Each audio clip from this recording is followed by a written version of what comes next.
All right, turn it down. Turn it down, Turn everybody. it all the way down. To an acceptable It's too loud. pace. It's too loud in here. What's up, everybody? Welcome to the Losers Lounge. The Denver Nuggets fall to the Phoenix Suns in Game 3, 121-114. In a game that had a lot of action. Had some highs, had some lows, had a couple more highs, had a couple more lows. Ultimately finished on a low as the Denver Nuggets come up just a little bit short, 121-114. There's some interesting things that happened here. There were adjustments from the Phoenix Suns.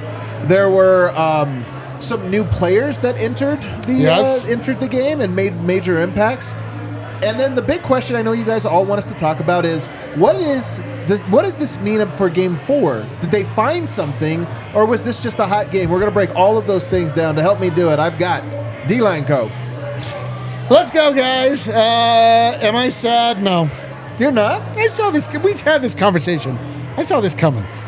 I mean, yeah, they were favored by 4. They won by 7, so it more or less went the way it was supposed to. You just hope Denver could steal it, though. Yeah, you hoped it. I mean, everybody was getting a little ahead of themselves, but you expect this. Like, the Phoenix Suns did exactly what they were supposed to do, and they barely got it done. Yeah. There are some things I will say in this game, though, that I did not expect. Some of it, again, best punch coming in Game 3, expect that. But the impact of some of the guys they had, I did not expect. Over there, I got Brendan Vogt. Nice watch. Thanks, man. Yeah, that was a weird one. Booker was spectacular. Jokic was pretty good. But I did think Phoenix would get one. Booker and Durant were phenomenal. And look, man, it's the playoffs. How do you respond? 27-15, 1. You just need one in Phoenix, so we'll see. 50. 50. 3. Who else we got? What is KCP? He was Barton's number 5. 5, yeah. So, all right, let's get to a fast breakdown here as we relive this misery. The game started off on a great note for the Nuggets. If you remember, Jamal Murray, 3 for 3. Had a bad game, too. Came out tonight determined to be more of an impact player. He goes 3 of 3. Michael Porter Jr., 2 turnovers really quickly in this game. He hadn't had a turnover in how long? The entire playoffs. Those were his first 2. And they were in the first 5 minutes of this game, maybe less than that. A little crazy. Kevin Durant, off to start this game. He got good looks and was bricking them, including some set threes. They go to Terrence Ross early. He was one of the guys that is new. I don't actually think he made a positive impact that much, but first sub in. And then Devin Booker, absolutely cooking from the start. What a game from him tonight. You have to tip your hat to him because he was an insane shot maker in this game. Got the shots he wanted, got to the spots he wanted, but on the rare occasions that Denver forced him out of it, still scored. It was unbelievable performance, and he had 18 in the first quarter. 31-29 Nuggets. Nuggets won. Nuggets win the quarter. You're off to a good start. TJ Warren into the game. Now, that's a guy that made an impact despite not actually being a positive, but being like a guy that was doing good stuff until the very end. Jock Landale also into the game again, and this is a guy that had been picking up some traction. We all know they hate DeAndre Ayton, the way they treat him. Yeah, DeAndre Ayton. DeAndre Ayton for sure. Yeah. So they put Jock Landale in, and I'm telling you, that guy is a beast on the boards. He was great. And I think, we'll get to this in a bit, I think he's changed the series a little bit, not in a way that I think Denver shouldn't win, but he's changed it in a way that I think Denver might have to adjust to. And the Suns bench exploded. It was a great quarter for them. Then Booker caught on fire again. He has 25 points. I think he had 27 in the first half, but 25 when I made this note. Nuggets fell to down 12. It felt terrible. And 3 fouls on Aaron Gordon. So you're like, my God, you go into the half, 52-67. You're down 15 to the Suns. Everything feels terrible. Aaron Gordon has fouls. Booker's cooking. And you're kind of upset. Third quarter was a masterpiece from the Denver Nuggets. Immediately stormed back. We looked at that 15 and we were like on the watch along, like, can you get it to 5? Can you get it to 7 going into the fourth? Murray flurry and an MPJ 3, which felt huge because he had been a little bit shaky shooting early. Yeah. He hits a 3 and it was like the floodgates open for him. Shamet, they put Shamet in for a Kogi, which I think was a little bit wild, although I guess it worked in the long run. But in the third quarter, it did not work. The Nuggets took a lead with 5 minutes left in the quarter. So they went from down 15 to up in 7 minutes. You guys remember that? That's an unbelievable run. Maybe the best of the entire season for the Denver Nuggets. DeAndre Ayton picks up his 4th foul, and the Nuggets were in the bonus early. Aaron Gordon started playing like a beast at that moment, powering through, scoring big, doing all the things you need him to do. However, Jokic goes out with 30-something seconds, maybe 40 seconds left. They're up 2. They go down up 2 going into the fourth, and it really pissed me off because I think there was a psychological blow to the Suns having to look up and be down going into the fourth. But nonetheless, they took a lead 90-88. Fourth quarter, 5-0 Suns run to start the quarter. Really terrible. Booker was cooking, and the Suns went up 11 just like that. They got a 11-point lead. So all that storming back, in the fourth quarter, it only made up 4 points by the time Jokic comes back in. Annoying. Murray gets a charge. Michael Malone challenges it. It's a tough one. It would have been 5 on Booker, which would have completely changed the game.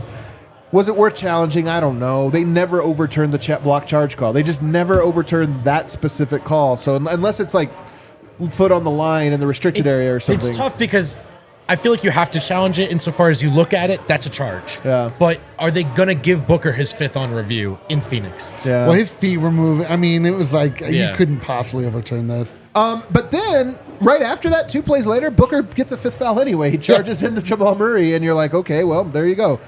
Campaign punched Jokic in the nuts. Yeah, that was. I will say mildly. He shouldered him. He shouldered him. I don't know that he extended. I feel like it was I don't know. The Nuggets were in the bonus with 7 minutes left. Guys, the story of this game was that Michael Porter Jr. had a wide open 3. Bruce Brown had a wide open 3. Both of them miss. There were so many shots in the clutch of this game where that would have completely, in my opinion, swung and got Denver there, and they just kept missing the shots. They were playing pretty good defense in the fourth. 5-point game with 3 minutes to go. Murray misses a corner 3. I thought it was over. The moment that gave me the false hope at the very end was that Michael Porter Jr. postered Kevin Durant. You guys remember that? Yes. Yeah, I remember. Absolutely postered him. And you thought, like, oh, my God, that's got to feel terrible for the Suns. Like, you have all this momentum. And the game came down to T.J. Warren. At the end of games, if you watch the list the last couple games, I've been highlighting how in the fourth quarter and how the help side from Denver, there's been somebody that Jokic could switch off to because they can't play make on the short roll and they're not necessarily a threat. It was Josh Okogie in the last game. Well, they go with T.J. Warren, who's a good player, albeit one that went through an injury and has kind of been on the shelf for a while. But they put him out there, and I do think it changed the way Denver was going to guard. Now, Denver did say, dare him to make a 3. First time down, shoots a corner 3, misses it, and it missed it in a way that made me think he's not going to make any of these. Next time down, he gets a corner 3, and he hits a rattler. 1 centimeter off, and that shot would not have gone in, but that one goes in, and then he hits a floater on the next one from the baseline. So he hits 2 out of 3 chances where Denver's basically saying, we're going to overload, you got to throw it to him. He goes 2 of 3, and I thought he was fantastic. Murray missed another one that would have made it interesting, and Denver just comes up a little bit short. All right, Vogt, start us off. What's your big takeaway? So there are a lot of different places to go in that fourth quarter. The starting lineup, maybe Mike needs to get more shots. You might expect me to go there. All of that is worth talking about. We'll get to it. Denver's bench has been so good all playoffs. They've been so good in the non-Jokic minutes. And outside of maybe your perspective on that clutch time, that's where this game was lost for Denver. At least in the plus-minus department, that's black and white. I think Jeff Green was like a -20. Jock Landale was awesome. Yeah. Maybe the fix is if he's going to play, you just get a big out there. I don't know if you need to overreact that much. I don't think you can have a real big, like DeAndre you're thinking. I just don't. This team, man, will put him in pick and roll. Yeah, He's going to be guarding You're right about that. You're right but about maybe that. it is a. I don't know. We'll see. We'll see. I mean, I still have to rewatch the game. Yeah. But the point is, Denver's bench has been actually where they've separated all postseason long. Yep. And tonight, that run to start the fourth was brutal. And, some of it was the starters, but the bench was just not good enough. It's funny that you say that because the bench has been very positive, and everybody on earth, including our own Harrison Wynn, wrote the Denver's bench in the playoffs as a strength article, and tonight it gets murdered. So, yeah, always happens that way. That's the way it goes in the big city, baby. D-Line, what's your big takeaway? So my big takeaway is that this is what you expect when you have 2 elite-level top talents in the NBA. They're not going to be held down for the entire series. Atrocious, but still was able to pour in 37 points. Devin Booker was great tonight. You knew that their backs were against the wall. Those 2 guys were going to come out gunning. In the end, Denver had the shots on their fingertips that would have tied the game, that would have really made a big difference, that would have and potentially could have. It was the shots that KCP made last game. They missed this game. And this is just, you know what? It made me think of this. You can use it if you want.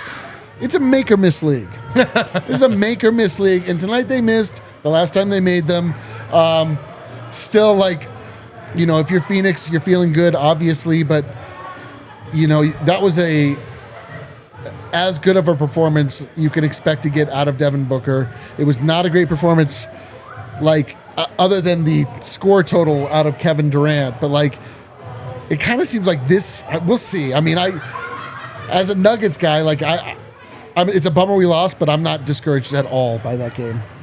I mean, I'm discouraged in the fact that, now Game 4 becomes more interesting. Sure. Because we kind of have a sense, even with this game, that this series favors Denver and that Denver just has more. But, if you do get to a point where it's 2-2, it's like, okay, now you 3-game series, it becomes a little bit more random. But with this one, I think, my big takeaway, you guys aren't going to like this. And I got to go back to watch it, so I'm going to say this with half confidence. Murray was great tonight in his shot making for most of the game, but I still felt like the ball got a little bit sticky with him, and decision making was a little bit. Yep. I think that Denver might have been easier to guard tonight than they are at their best. And some of that was, I think, Murray, coming off a bad game, really wanted to have a great game. And I just think a little bit of the decision-making was more tunnel vision, let me go. And Murray was good tonight at his shot-making. He was 13 of 29, so he actually shot 29 shots and was below 50% on it, which is you don't love. 32 points on 29 shots. Again, okay. He had 32 points, but the Nuggets tonight had a 111 offensive rating, which is kind of bad. It's a little bit bad, a bad Nuggets game. And you think, like, typically if you get a triple-double from Jokic, and not just a triple-double, by the way, guys, 28, 17, 17, that's insane. You get 32 from Jokic. Usually you would say that's a great Nuggets game, but I didn't have the rhythm that I think is the right rhythm for the Nuggets to go the farthest. Murray needs to play like this in the clutch. Okay, it's a little bit more two-man game. I got to be more aggressive. But when you're like that first, second, third, and fourth, I do think it plays into their hands a little bit and disrupts it. So that's one of my big takeaways for sure, was just that I thought that Murray, as great as he was, I thought he got played the wrong way. I think he did. At points. Particularly in the fourth quarter for me. There was a lot of great shot making throughout the game. He had that great defensive play on Ayton, I think, at the rim late in the game too. But his decision-making wasn't great. A lot of dribbling. The ball just stuck with him. Those open threes I want him to take, but he also has to make them. And to me, maybe the least encouraging thing, he looked so tired. And it's the three. You just had the biggest break. You just had those 3 days off. And I just thought he was gassed again. I'm worried about that. I mean, Devin Booker tonight was spectacular. I know they weren't really guarding each other a lot. But to your point, Vogt, Devin Booker has played more minutes than anybody in the playoffs on a per-game basis. Who looks the most tired in this series? He looks fresh. Booker somehow looks fresh. Murray looks dog-tired. I thought all the Nuggets, to some degree, looked dog-tired. And I thought Kevin Durant looked tired at points. I think actually a lot of guys looked tired, but Devin Booker, man. But Jamal looked the most tired to me, and that's troublesome. And then also just, I understand that a lot of the playoffs in the fourth quarter is about tough shot making, but it felt a little too, I guess hero ball is the easy way to say, when it was already whittled down to a winnable game. And I felt like moving the ball, trusting Jokic a little bit more. And I don't want to get too annoying with this, but Mike too, who again in the fourth quarter tonight, his fourth quarter shooting's ridiculous. Now they did get him some touches. He made the most of them. I thought he could have been even more involved. So I don't want to overreact too much. I think there's a lot of this Denver can look at and clean up. It took a godlike effort from Booker tonight. But Murray's play in the fourth quarter and how tired he was, it was discouraging. It was disappointing. I think on the whole, like if you were to grade this game for the Nuggets, I think on the whole it's like a B or B minus. This was not a bad game from the Nuggets. No, it wasn't bad at all. Yeah, and Murray, it was just Murray's legs at the end. It really was. It was like his legs weren't under him. His shots were short. Like he, it's frustrating. It's just, I hate that it's a story that we keep coming back to each game is just how tired Murray looks, whatever. He did score a lot. He was the leading scorer for the Denver Nuggets. His first half was better than his second half, and his fourth quarter, unfortunately, was like where we obviously needed him the most, and we didn't get it. So what can you do? I mean, leading scorer, but also leading shot taker by 11. And 15 more than even Mike, to your point. I mean, Mike had some good and bad tonight. I mean, there was some bad from Mike, too, but I'm with you. When he gets in a zone like that, I'm with you. Sometimes I just want to write it. I just want to be like, one more. Let's just keep going until he misses, and then let's scale it back. But by that point it was late and there wasn't a whole lot of like options Denver could make at that point. Devin Booker, here's one spin for it, guys. You can tell me if you agree with this. Kevin Durant plays 43 minutes. Oh, by the way, Nuggets all-starters all played a lot of minutes tonight, so I don't think this is like a rest advantage Denver. This series goes every other game now, all the way up to Game 7, and that's going to be a storyline. I don't know if I feel better about Denver being, as this goes on, is Denver going to be fresher than Phoenix? I'm not so sure. I think Phoenix is going to use much more energy, but they might just be a little bit better shape at the key areas. But here's one way to spin it. 39 points from Kevin Durant, 12 of 31 shooting. 46 from Devin Booker, 20 of 25 shooting. Guys, 20 of 25. If Devin Booker goes 20 of 25 again for 46 points, the Suns deserve to win the series. Like, if he can replicate this 3 more times, that would be unbelievable. So, to me, this was an A++ Devin Booker game. I would have to look at his career logs. It might be the best game of his playoff career. Kevin Durant was a little bit off, 12 of 31 tonight, but he still gets 39, 9, and 8. And then you get big-time performances from your bench, and yet you still eke out a win in a game that Denver had more than enough opportunities. So that's why, to me, I feel a little bit like, if you ask me who is more likely to replicate this performance in Game 4, I would say I think Denver can play like this or maybe marginally better. And if the Suns play like this, I would be pretty shocked. Yeah. No, yeah. I mean, the trends, like this game feels like it's going to be an outlier. There were just things that bounced their way. I mean, we're going to have to see because there were a lot of personnel changes made by the Phoenix Suns tonight, like the things that they were clamoring for. Terrence Ross, not really much of an addition. Right. TJ Warren. That was the guy they most wanted to. Yes. And TJ Warren, not at all a factor until he was a factor. He was their KCP going down the stretch. He got those 2 big shots. Yeah. That really, just a big moment shots. He got that 3 and he got a 2. He was a game high plus 18 though, and I want to acknowledge it because I'm with you, and I need to go back and rewatch. I don't know that it was anything he did, but sometimes it is like, he's doing occupying this or that. But he was a game high plus 18, which is the biggest outlier. Nobody else, only one other person, Jock Landale, was plus 10, but that's half of what he was, you know? So I don't know. So I look at that and I think that you can't be too discouraged by the Denver Nuggets. Can I say one thing though? Booker was transcendent. This was also Denver's worst offensive performance against Booker. The game plan discipline wasn't there. The 3 that KCP let him walk into in the 2-for-1 situation where, like, I know you don't want to foul, but run him off the line or at least just beat him to that spot. I thought a lot of this... I was calling for it on the watch along. I'm like, Booker's going to pull up on a 3 right away. It's only enough time for a 2-for-1. Just he's going to pull up. He is step up. And a lot of those typically contested mid-rangers were wide open. Like the third effort, the multiple effort stuff, it kind of shut off after 1. They were not as aggressive trapping him with the ball in his hands, particularly in the pick and roll. We saw some of it in the second half. But again, this is why I want to go back and watch, because I think the change, one was to put a big-time rebounder inside and Jock Landale. That's and then a great point. TJ Warren, maybe Denver was less inclined to leave. I don't know. Sure. I got to see. But it did just seem like it was the most content they'd looked to let Booker get shots off. And a guy who's been really good all playoffs, we can say it, KCP was not good tonight, man. No, he was not. Booker 2 did points. not. Booker didn't feel him. KCP didn't hit his shots on the other end. And he's been really good. So it is what it is. But yes, Booker was amazing, but I promise you Malone's going to start that presser off by saying our defense was not good enough on Devin Booker tonight. Well, this becomes the question. Can the Nuggets guard Devin Booker? I think in games 1 and 2 they did a considerably better job. Yeah. I mean, he's a good player and he's going to score a lot of points, but part of me looks at it and goes, I actually think Booker has been, the better of the 2 players between him and Kevin Durant. We've talked about a bunch of good defensive sequences against Kevin Durant. Booker, I feel like in game 1 missed some shots. Denver, whatever, is up big. But game 2 he went off, and game 3 he goes off. So I don't know. We'll see. He had 27 in game 1, 35 in game 2, and 46 in game 3. So clearly he's starting to figure out how to attack this Nuggets defense. Yeah, we'll see. I mean, obviously that's going to be a storyline. But, this was the first game that I was like, oh man, okay. Devin Booker. First game, I was like, whatever. I mean, it was like the first game, I felt like they only had Kevin Durant. Like, Devin Booker was just sort of like along for the ride. Second game, much more impactful.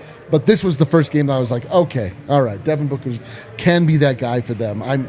So we'll see if it, like, what direction it continues to go. But I mean, he was just like, he wasn't missing anything tonight. He was amazing. Do you think the Nuggets can guard him? I think they can do better than they did tonight. I mean, no is the short answer. He's going to get points. Yeah, but they're not going to stop how him. exhausting is it? How difficult is it? Is he in a rhythm early? And then again, just the situational stuff, like the 2-for-1. You know, that's not even stopping Booker. That's just like make him drive. Yeah, man, just make him discipline. pass. So the short answer is no, but the answer is yes. They can do a better job than they did tonight. Yeah. They did such a good job of getting the ball out of his hands in the first 2 games. And you're absolutely right about we need to look at why that was in this game. I still think I'd rather see them be a little more aggressive, get the ball out of his hands, make other guys beat you. And then the last layer of it, as we've said a million times, you do just have to tip your hat. I mean, he is... Yep. And that wasn't... I know they were down 2-0 in the series and stuff, but all of those points were meaningful. Like, that was just a dog performance. That wasn't a empty stat or anything like that. Like, that was just big time on the biggest stage. So you have to tip your hat as well. I'd even go as far as to say the shot making from Booker is like, I mean, he honestly is in the S tier in terms of like his ability to score those, man. Like, I mean, there might be players as good, but I don't know that there's too many that are better. All right, let's take our first break. On the other side, though, we'll start to turn back our attention. I want to talk about Jokic and how we grade his game tonight. And also, there were decisions made that kind of textured the way that they guarded him. It's show number 4. All righty, Fubo TV. Let's go. Is here just in time. 140 plus live channels of sports, shows, movies, and news. Stream live TV from any device. Watch the most Colorado sports for the lowest price. Like your Denver Nuggets. Start watching immediately with a 7-day free trial. No contract, no cable, no hassle.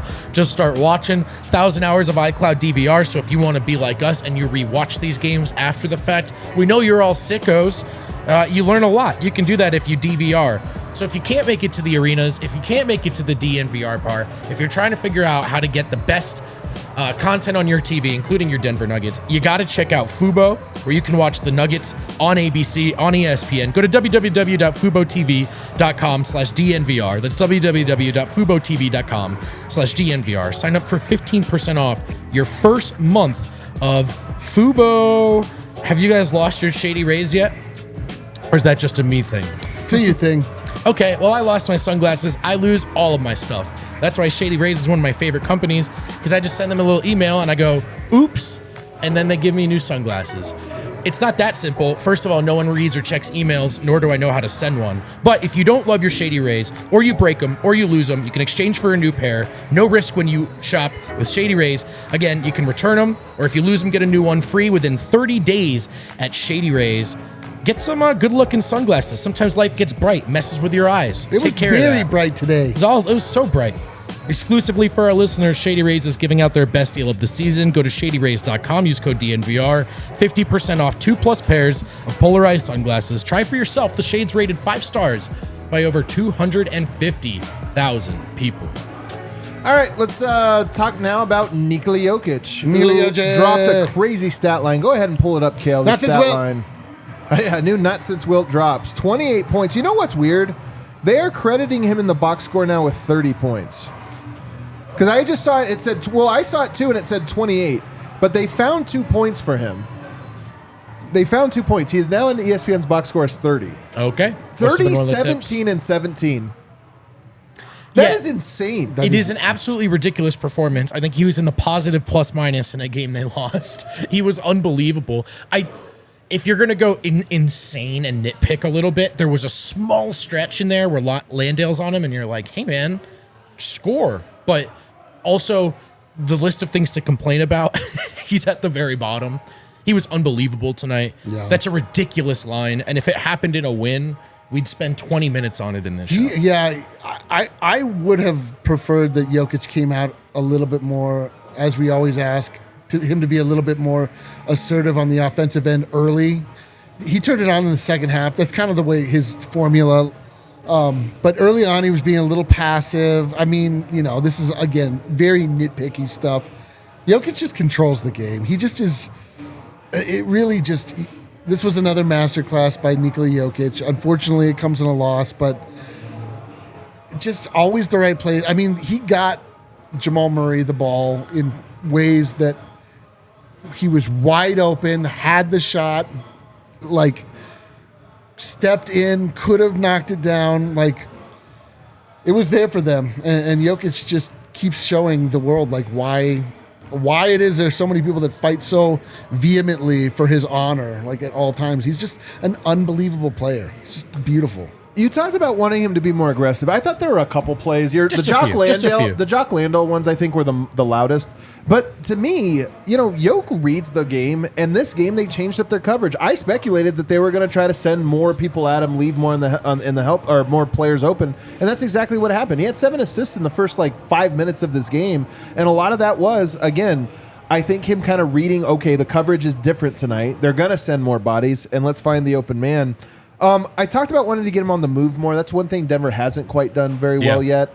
And I think some of this just has to do with the fact that, they're pressuring Murray so much that Denver is having a little bit of a hard time bringing the ball up. Not hard as in turning it over hard, but hard as in it takes them out of the rhythm of their offense because Murray has to give somebody else the ball, go up the court, then he has to come back and get the ball, and it just kind of takes a little bit of time. But Jokic tonight, the fact that he can get 17 rebounds and 17 assists to go with 30 points on 11 of 19 shooting, and then his 3-ball, once again, he knocks down a key 3 and he hit it in a clutch moment. So for me, the aggressiveness on it, he drew fouls on Ayton. He did have 30 points, which is he was awesome. But to me, and then he had 17 assists, which is absurd. I just think that again, this was a game where you just needed a little bit more shot making from some of the key guys here. Totally. And I think the other part of this is when the ball got sticky with Murray, I think that's a lot of where the aggressiveness from Yoke comes from is like, hey man, run this. Like, dude, this where totally. I literally mean 3 possessions that I'm just nitpicking the best player in the world because I want him to be perfect every night. But the larger point that lack of touches and scoring in the fourth quarter, the Nuggets not looking like themselves in the fourth quarter, that's on Jamal Murray, to be crystal clear. I think we've said it enough times in this show, but it was on Jamal. And so Jokic was unbelievable tonight. So I don't want to get it twisted. For me, it's just the first half. The first half when the Nuggets were, they did win that first quarter, but then it was like when things were, the wheels were starting to seemingly fall off in the second quarter a little bit. It was like, all right, man, come on, just get going. Please, please, please. Eventually he does, obviously. He always does. But whatever. I mean, 30, 17, 17, and +5 in 42 minutes, which means the Nuggets were a -12 in the 6 minutes he did not play. Sounds right. That's rough, man. That's really rough. Michael Porter tonight goes 6 of 10 from 3, as we mentioned. His stat line's great, 21 and 12. He played 37 minutes, so after getting, I don't want to say benched, because I don't think it was a benching, but after not closing the game in game 3 or game 2, he plays 37 minutes tonight, and he hits the shots that mattered in the fourth quarter. But he was off on some ones early that felt like big-time momentum shots. Yes, but then also he's 6 of 10 from 3, and they were in it close in the fourth quarter because he hit those shots. He didn't miss any any shots in the fourth. He just made them all. So the first layer of this is he just has to be better up front, hit those open shots to start the game. He just has to do that because he can. He's capable of it. Tonight were the turnovers, which were really bad. Don't want to dwell on them because they were his first 2 of the playoffs. And then he didn't turn it over again. They were kind of inconsequential. And he rebounded well. And I actually think he's been really good defensively in this series. Tonight's kind of a weird one because it feels easier to say this after the dust has settled in the fourth. But it does feel like sometimes you see Porter get it going in the fourth quarter when it's a little too late. And it's like, man, was this just an option the whole time? Yes. Both him playing better, but also Denver giving him shots, looking to him. And I don't, look, man, when you just don't touch the ball in a serious manner for so long, and we're like, oh, you got to hit more shots. Dude, he was 6 of 10 for 3. People miss those shots. When you're frozen out of the offense and you're just waiting to get a look, it's hard. But it does feel like they could find more for him earlier. And if he's hot in the fourth, go to him more. Go to him more. Like we said at the top of the show, until you're positive he's bricking the next shot, I really feel like he should get the ball. I know they want to get back to the 2-man game, be smart in the fourth. But with how well he's shooting in the fourth, a part of me thinks is being smart in the fourth, getting him the ball. Don't you think, though, Vogt, that as much as I agree with you, it's not happening now. I mean, this has been Denver all year. Porter has been almost no different from KCP in terms of how much Denver leans on it. I would agree with you about I wouldn't expect the usage to change. Right. But it does. But it would be. I'm with you. I always feel this way where I'm like, I kind of feel like he can just make these shots. Like Klay Thompson takes terrible shots, but guess what? He's good at making enough of them that they just run it for him when Curry's on the court. When all the good players are on the court, sometimes they're like, why don't we let Klay shoot a bad one just because it's scary. Just run plays for him. Chad, I'm going to placate you here. Like, if he's just open, just pass the ball, Jamal. Yeah. There's some of that too. But there's more that they can tap into. Some of it is on Mike. I don't want to go full apologist, man. He's missing those shots. He can be a little more aggressive. His handle has not looked as good in the playoffs as it did in the regular season. But I just feel like they're leaving offense on the board there. And if it's getting clunky and you feel like Jamal is tired and you're not getting the looks you want, hashtag give Mike the rock. Well, just to kind of put a point on it, 21 points on 14 shots. Him and Jokic both with the same efficiency here, which is to say by far the most efficient of the Nuggets players tonight. So, yeah, I mean, he made the most of the shots that that were made available to him. Aaron Gordon had an interesting night tonight. 9.7 rebounds, 3 of 13 shooting. Absolutely atrocious. I want to go back and watch the tape again because I feel like he was a bit of an emphasis for their defense tonight. I felt like there was a lot of clog the paint, help low, don't help high. And this is why Jokic had so many assists outside perimeter, but not really any assists to Aaron Gordon on drop-offs. So that's kind of my early read on things. But nonetheless, 9.7 rebounds. He had a great small stint there in the third, but I thought this was a rough AG game offensively at least. Yeah, he's another guy that started off extremely rough. Like the game started off, it seemed like they wanted to get AG going. He took some. They went to him in the post 2 times. And he took some pretty ill-advised like those fadeaways that you never want to see him take. And the thing though, real quick, just to interject, those shots is what Vogt's talking about. Why not? AG in the post on an ISO post up is not a great offensive process for the Nuggets, but it is let's get AG going. Why not do that for Michael Porter? Give him 2 bad shots in a row, But my view on Mike was that he was not great in the first half, and he was hanging his body language was not great. Like he was incredible in the fourth, but he got really hot and hit several in a row. But the Nuggets are always going to go to the 2-man game at that point. That's served them well. I mean, you can't, it wouldn't be terrible if the 2-man game then found Mike wide open to be able to knock down a 3. They didn't go in, so it looked really bad from Jamal. But AG, very up and down game from him. But he started to get tough. He started to get strong. He started to, get those tough dunks. Dunk through 2 players. Through 2 players. He just started to look like himself. He obviously did a great job on Kevin Durant, who was just atrocious from the field. He was, he picked up fouls early. I mean, it's kind of like the same script that AG's been following for a lot of these playoffs. It's just he didn't. The points weren't there tonight for him at all. Yeah, and this is easy to say in hindsight after he misses their shots and they lost. But those open threes. And he hit them in game 1, right? Excuse me. I do feel like, I know it's a lot of size down low, but it's Ayton and Durant. Neither one of them can pick up fouls. Ayton's a little soft, and Durant's exhausted. Turn the open 3-point shot into a runway. Yeah. Go be a battering ram. Draw some contact. Dunk it. And that's a lot easier for me to say than just dunk the ball. But I do think there's some opportunity. Having said that, I think most of AG's focus is clearly on defense in this series. I need to rewatch this game. I kind of think he was really good again defensively. KD shot 12 of 31. That's really bad. I feel like AG was there for a lot of the field goal misses. And I thought some of those calls on AG were tough, man. I thought they were very similar to the defense he was playing in game 2. He just didn't get the calls in Phoenix. So there are a handful of possessions he wasn't great. I do have to rewatch. I actually thought he was really good defensively. And I think maybe there's a chance if Durant shoots fewer free throws, Murray and Porter hit their shots and they win this game. Yeah. Maybe that's what we're talking about with Gordon again. Totally. I will say one adjustment that I think the Suns made in this game, and it might not have been a team adjustment, but maybe just the players. I thought Kevin Durant was trying to go to the rim more. Yeah. And so some of the foul drawing is when you're aggressive, you get the benefit of the doubt a lot.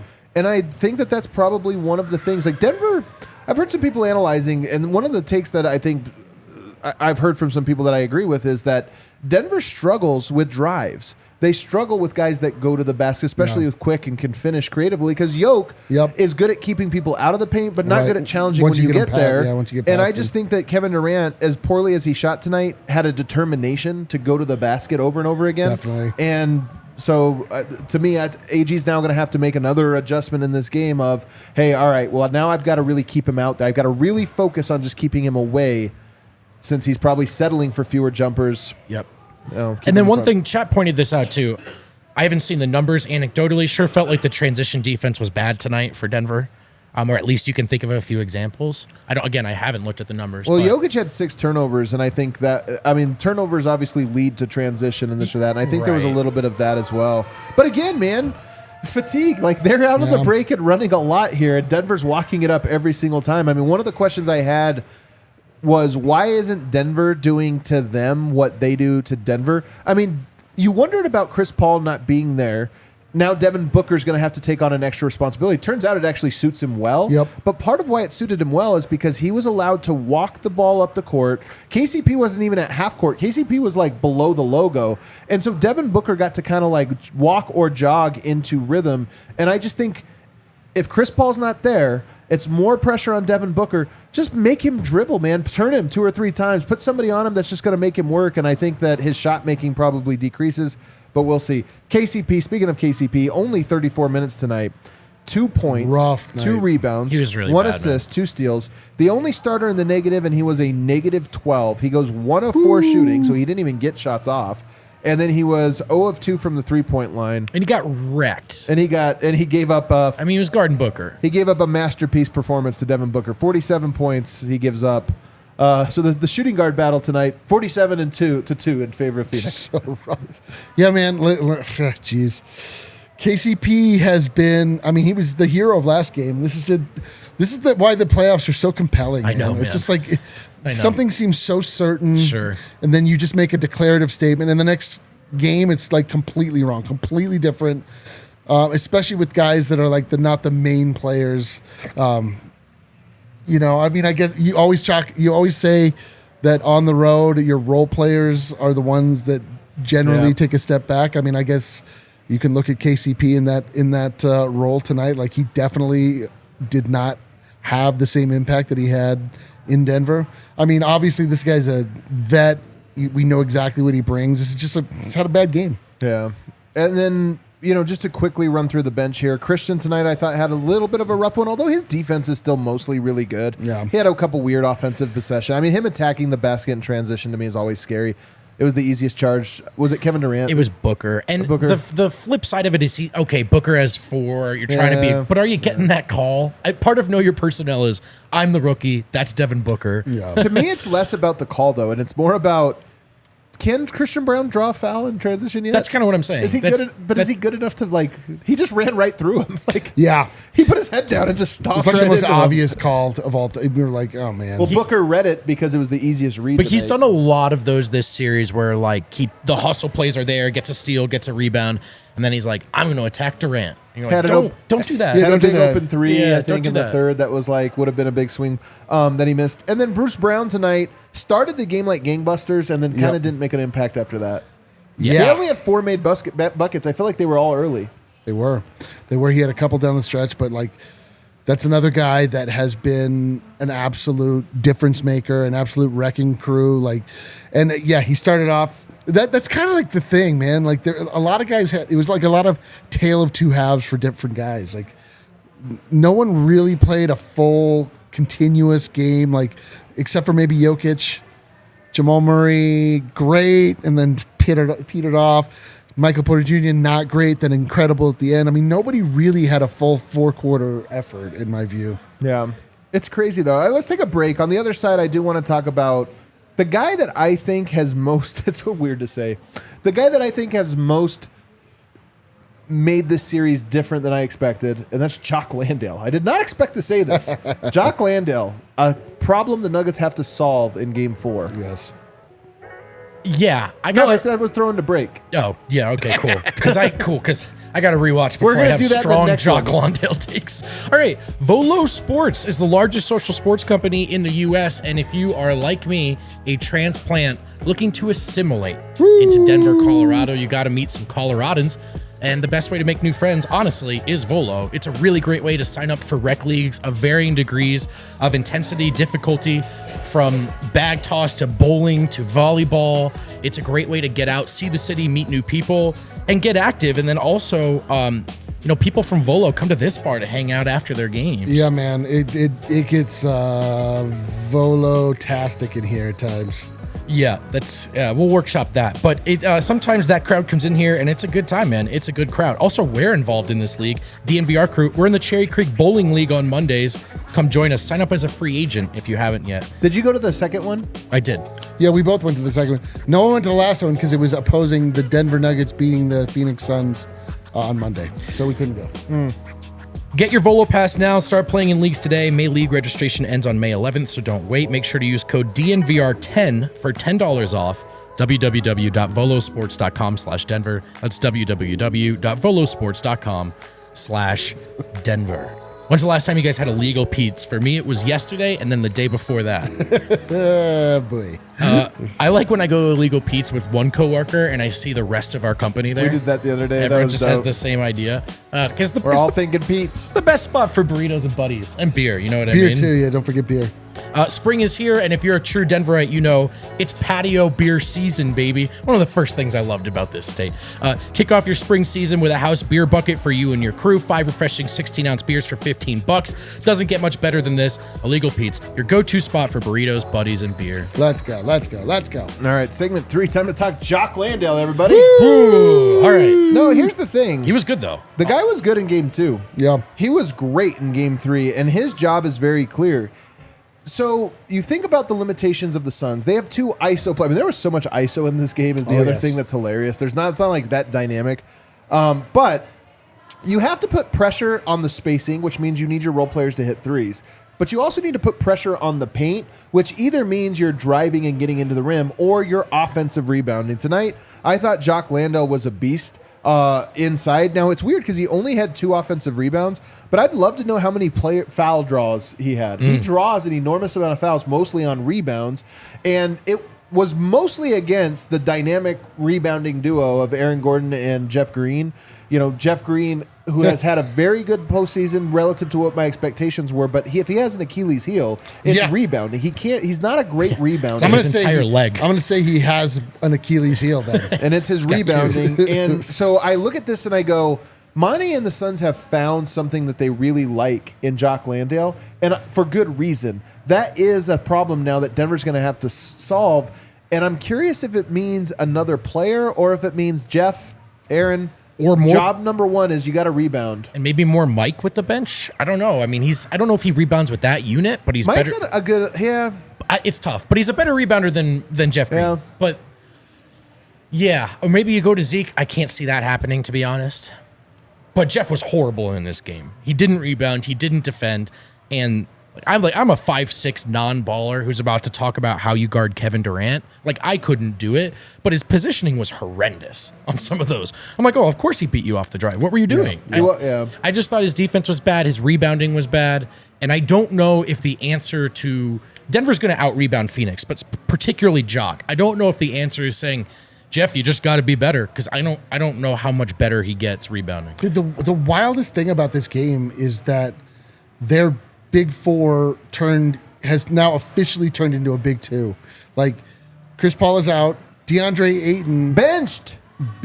Not a Michael Porter situational different guy. No, that was a DeAndre Ayton. Get off the court. We all hate you. Like, if you want to understand the limitations of DeAndre Ayton, the fact that they put in Jock Landale, who did just a very serviceable job, made a massive difference, because DeAndre Ayton is not doing anything down low at all. Like, this was an atrocious game from him, and the fact that they're able to get that's a meaningful adjustment to put in Jock Landale, who literally just does what you would expect any backup center in the NBA to do. Like, he didn't do anything spectacularly other than just not be DeAndre Ayton, which is wild. I mean, this is now watching DeAndre Ayton in a series.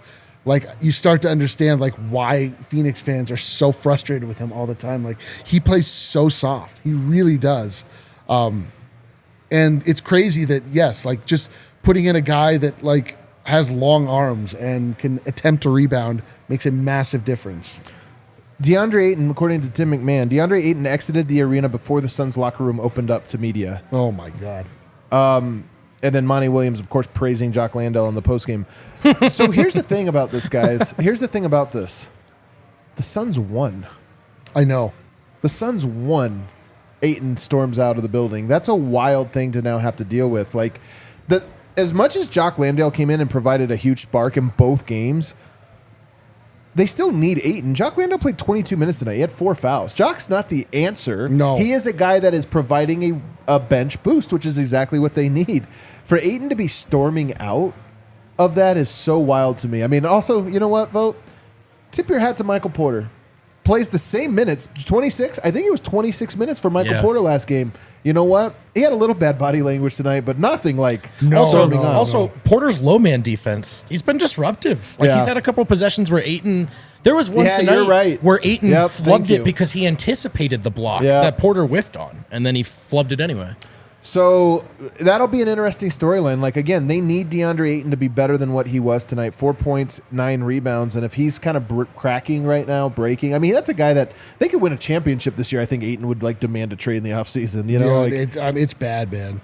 It's bad. But Jock Landale presents a question for the Nuggets that they're going to have to figure out. And I think the figure out is going to just be Jeff Green, Christian Brown. You guys have to rebound like crazy because he can't make the impact. And I'm telling you, it's not, oh, he like flew for a rebound.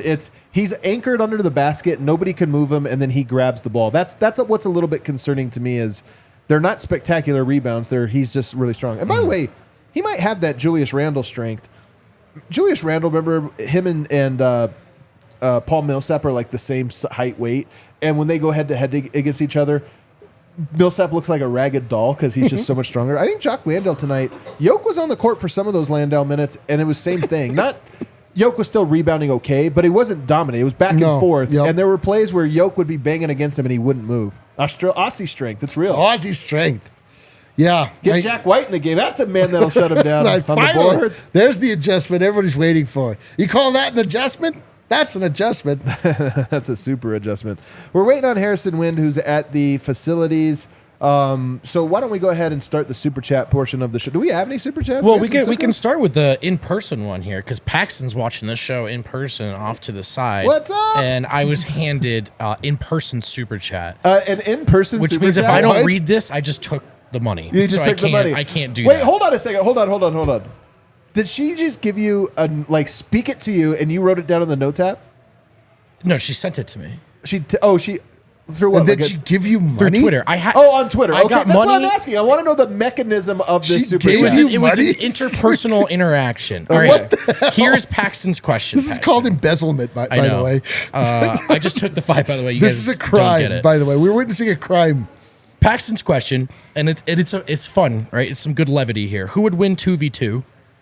Bruce Brown and Christian Brown, or Dos Verdes, Jeff Green and Jermichael Green? Oh, my Lord. Oh, I like it. All right.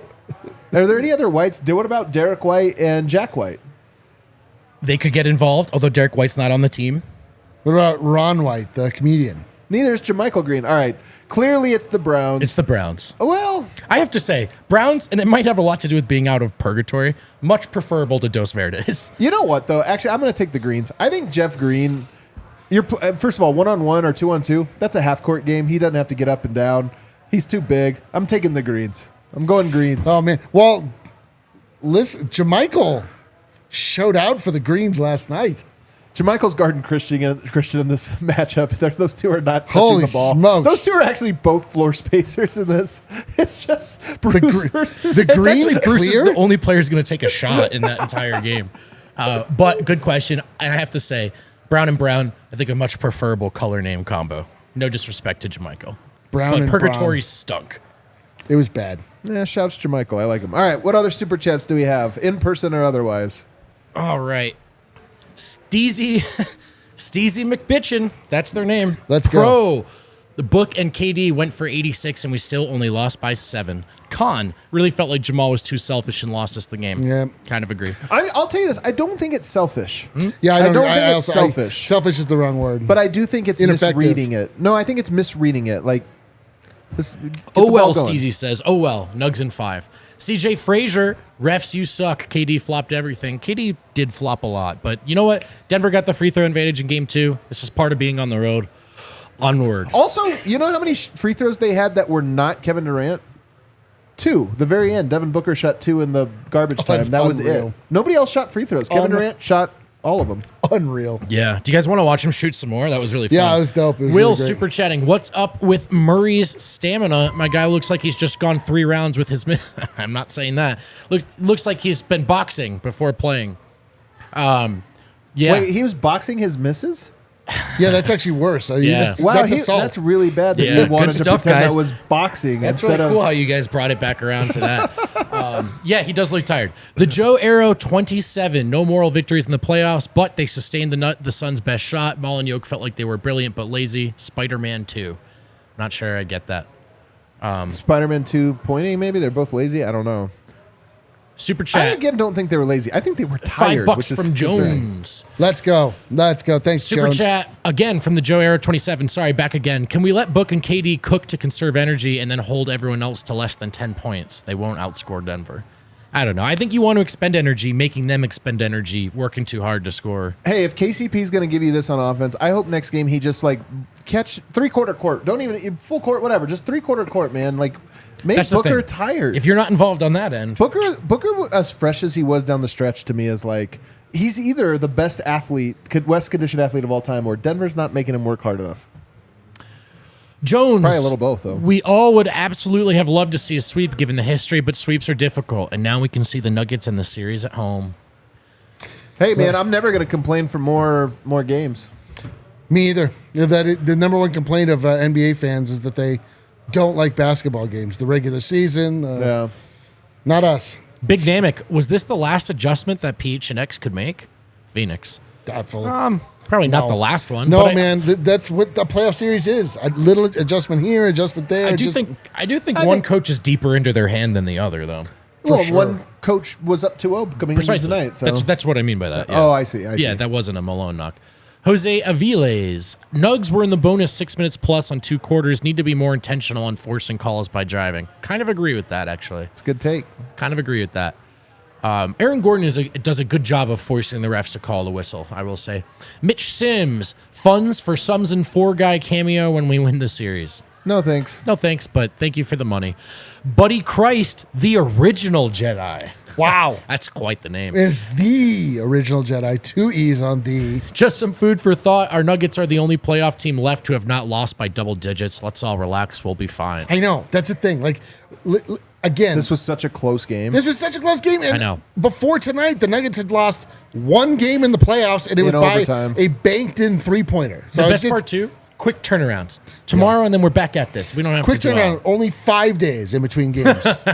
Drunk philosophy. Suns cannot rebound. Mostly true, minus Jock. Jack threes, crasho boards. I'll tell you what, I am so curious to see this series every other day now. Yeah. I'm just curious to see, man. This is going to become a battle of wills. What else do we got, Kale? Clay kills first. Okay. PHX. Phoenix needed a heroic effort by Book to beat Denver. Nugs in 5. Portland Nuggets watch parties at Broadway Grill. Broadway Grill. Blarick is scared to show his face. What a coward. What a loser. He's probably drowning in growlers. Check that out, though, if you're in Portland. And if you guys get a crowd, send us Broadway a picture. Grill, baby. Broadway Grill in Portland. Donnie. Wear some Nuggets gear. Throwing down $20 on the super chat. Appreciate you, Donnie. Second game in a row, Monty had 9 to 10 guys play 5 minutes or more. Can Zeke or DJ keep Landale off the board? I believe they can prevent the 9 rebounds. If I watch Landale impact the game again, I'm going to start thinning more. I think thinking more. I don't know. Or maybe thinning. he's Stress. thinning. Losing weight. Yes, losing weight. see. That's actually great. I hope to see that. I'd like to thin more. Wow, you're looking thin, dude. Did you stress today? Yeah, I watched Jock Landale get rebounds. Man. A lot of Jock Landale in this pod, and I think it's the right thing to talk about. He's also the other guys you expect to be great. Then No, I you're know. looking at Campaign. You're looking at all the other Okogie, Craig. You're like, who's going to do it? Turns out it was Jock Landale, who probably had the third worst odds of and anybody. TJ Warren, yeah. 303 card, desperate effort from the plucky underdog Suns. Tried 14 to 15 players over. Oh, I lost that one. It's all right. That one's lost to history. We can move on. But shout out that person for super chatting us. We apologize. Freddie, Jamal is 1 for 15 from 3 in his last. That's the one right there, Kel. In his last 2 games. Unreal. Yeah, it is pretty unreal. It's not great. It's suboptimal. Yeah, it's kind of the Jamal experience. Yeah, Trying again it with is. 303 card. Desperate effort from the plucky underdog Suns. Tried 14 to 15 players over 3 games, plus a CP3 memorial nut shot. That's so true. Yoke will torture Lawndale on Sunday. Dude, I want to envision a world where Chris Paul comes down to Campaigns like, you know what, man? I'm not going to be out there, but let me give you some advice. Find a moment to punch Chopper. someone in the nuts. Do you remember when he hit you in the Campaign, face? Sick balls. Just throw him a nut shot. Chopper, sick balls. What else do we got? Special producer Kale, super producer Kale. Special K. Special K is what I was Special trying sounds to. like an insult. It does, yeah.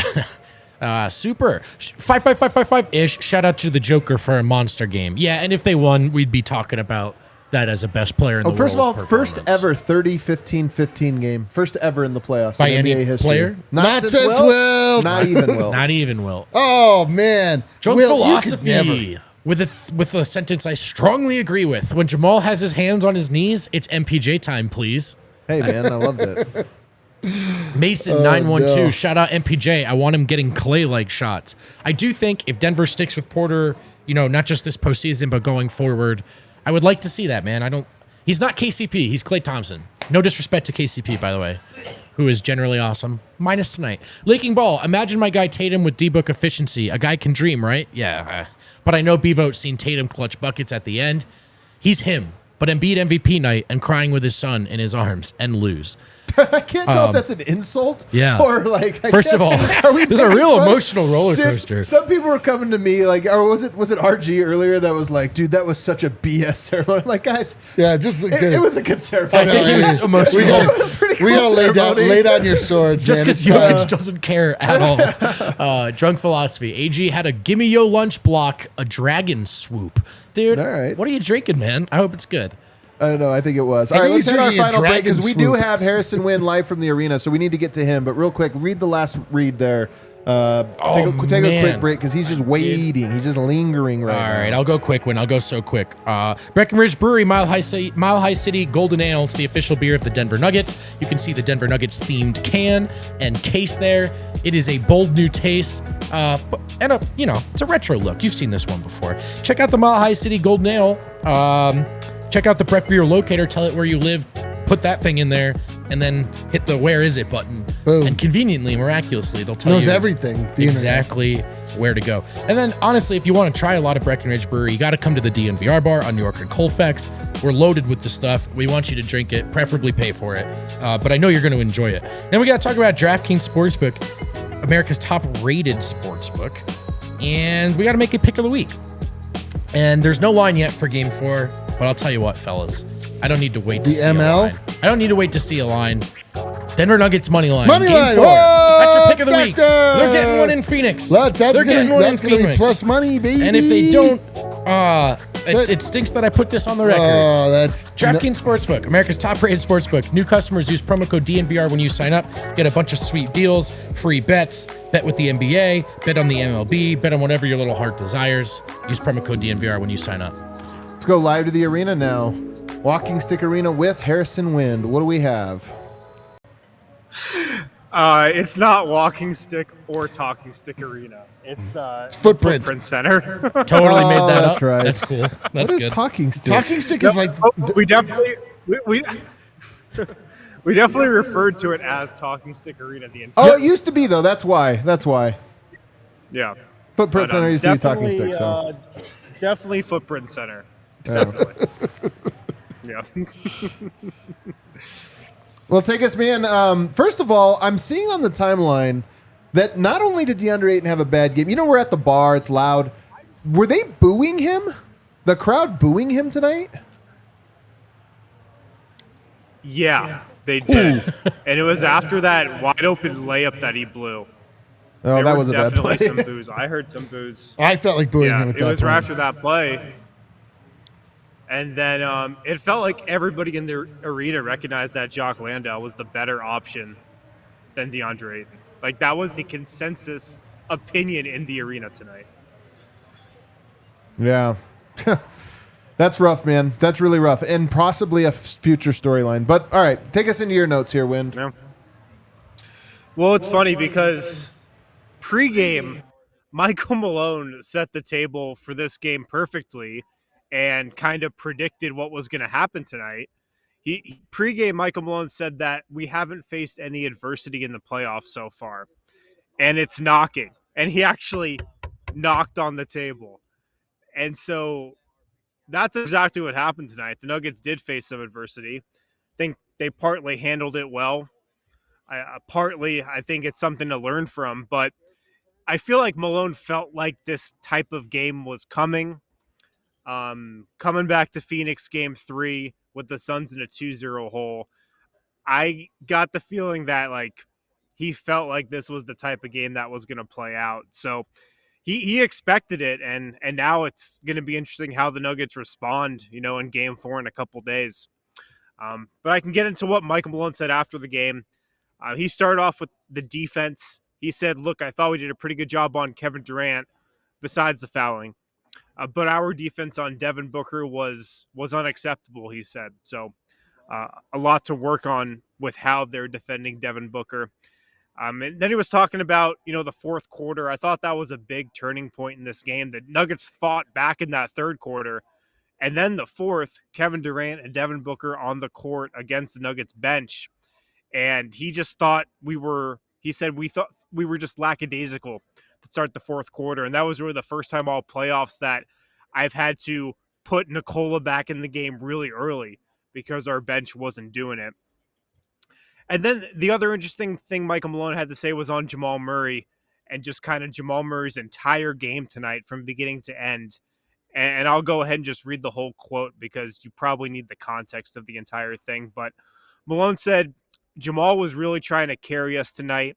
He's garnering so much attention out there. And I think when we watch the film, he'll be able to see it. He's doing his job. He's got 2 defenders on him at times. That's where he's just got to trust his teammates and maybe get off that ball. I think a huge part of their game plan is somehow, some way slowing down Jamal Murray and forcing him into tough shots. And Malone kind of insinuated that Jamal played into the Suns' game plan a little bit, forcing some of those shots down the stretch. I love that. I'm glad Malone said this. I think that's great. I mean, we just spent a majority of the first segment talking about that very thing, so I'm glad we weren't too off base, but I'm also glad that it's like, hey, we can do a little bit better there. Yeah, absolutely. And then Jamal came to the podium tonight, and he said, look, I put that one on me. He took the blame for the loss. And specifically, it's true. Specifically, he was talking about the open shots that he missed. He was like, look, I went 1 of 6 from 3. That sucks. He kind of just went through out loud all of his shots and why he missed them, or like the sequence that ran up to it. But he thought he should have made most of those. He said, I've got to make those. I went cold in the fourth. That can't happen. So he took the blame, and I think he knows he's got to be better than he was down the stretch specifically. Did he talk about maybe the ball being too sticky? Did he talk about that or not really? He was asked kind of about that, but he just said something along the lines of, I'm just taking what the defense gives me. So he didn't really side with what Malone said, 10 minutes earlier. That's funny. The defense has given me a really, really tough shot. Over and over. Over and over again. It's given me a lot of step back. Defense has given me no teammates. It's just me out there. Yeah. He said, look, we just got a lot of things to clean up. We've got to watch film. We've got to adjust. As good as they played, we were right there. I think that's something the Nuggets actually feel okay about. Booker went off. Durant kind of went off, and the Nuggets were right there. But he said, look, we were too lax on Booker. We weren't locked into the assignment. And then we also talked with Nikola Jokic tonight. And Nikola Jokic, appreciator of basketball, was at the podium. He said, Book had a really amazing night, something that all fans of basketball, can appreciate. You've got to respect it and enjoy it, even if they beat us. He had a really amazing night. Joker was talking about the third quarter and into the second half. He just said we didn't have the right energy. He kind of hinted that they got tired in the second half because they were running so much. He didn't say that directly, but that's kind of what he was getting at. And then he said, look, we had our chances. Mike missed a 3. Bruce missed a 3. I missed a floater. Jamal missed a wide open 3. We had our chances. And then he was also talking about, passing up some of the open 3s that he had down the stretch in the fourth and giving the ball to Jamal or looking to find Jamal. He kind of just said we were hunting 3s, and I think Jamal's a better shooter than me. That's why I passed it to him. Point, though, he's right. At that point, that was like... Yeah, those were good passes. He was open. Just got to hit him. Yep.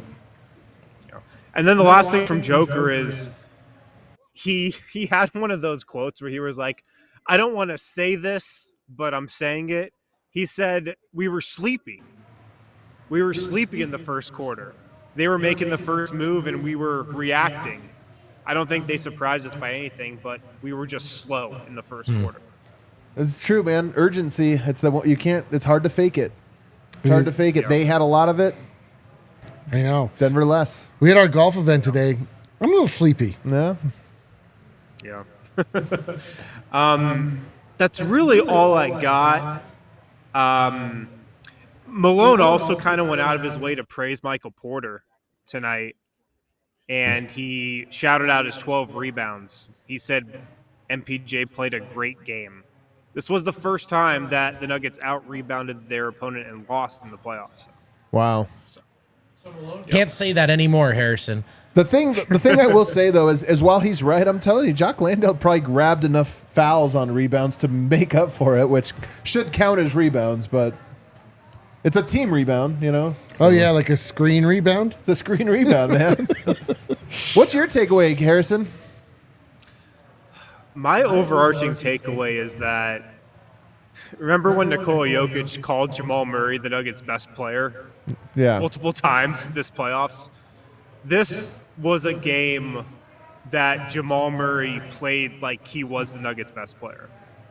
It backfired on Jokic. That's, I think, where this game went wrong, to be totally honest. I agree. Man, I'm so glad you agree with that. I'm so glad Malone agrees with it because it feels a little hot takey sometimes. Like he had a lot of points, but that was my big takeaway. And I'm not trying to hate on him, but it just was. It's funny you phrase it that way, Harrison, which I think is a great way because Jokic should go to the podium tonight and be like, I'm the best player on the team. Just want to circle back regarding the best player thing. Yeah. Might be me. I misquoted myself. He's like, listen, you guys remember what I said about JaMychal Green? Sometimes I get carried away. Sometimes I get... Yeah, but that's how Jamal played this game tonight. I agree. From the opening tip to the final buzzer, like he played it like he is the Nuggets' best player, which he's not. Right. Alrighty. Well, anything else before we let you go? Well, that's all I got. It was a great atmosphere here. This is a really good arena to watch games in. The crowd was hyped. Music was loud. It was a really good game. Like, to be honest, it was a fun-ass game to watch. Right.